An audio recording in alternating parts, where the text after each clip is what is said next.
People living in a quiet Courtenay neighborhood have learned that a dangerous sex offender is in their midst, and they say they're terrified. RCMP issued a public warning about Adrian Wilson last week. He was being released from prison after serving time for sexually assaulting a 72-year-old woman.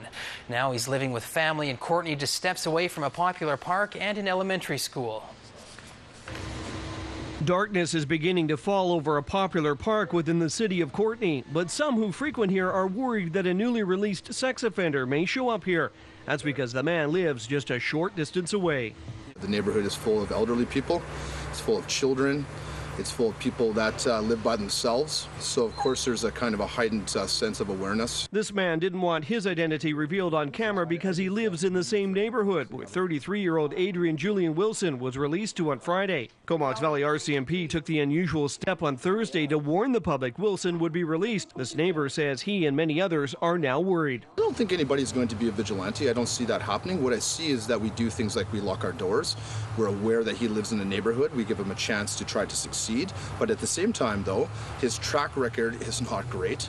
In particular, they're shocked that Wilson, who's now living with his parents, is in close proximity to the park as well as this elementary school. To me, it would have seemed that he would have been put into a halfway house to begin with, and so I'm very, very surprised that he was put into a residential community right away. But Wilson has no restrictions against going to these locations. That's because his previous offenses were for sexual and physical assaults against adults, including a 72-year-old female. And that's a concern because, again, we can't predict his behavior. However, the courts can only put the conditions on based on the crimes he's already committed. Linda Halliday-Sumner is a consultant, author, and professional speaker on the topic of sexual abuse. She's received a number of phone calls from people in Courtenay worried about Wilson being their new neighbor. One of the things I try to do is to calm them down and educate them on the kinds of things that they can do, how they can monitor, keeping a journal of what they see, the dates, times. For the past 21 years, Halliday-Sumner has specialized in working in remote First Nations communities. She herself has some concerns about Wilson's future. I would call him what's called an opportunist sex offender, and those are the most high-risk offenders because you can't predict pattern. It's not premeditated.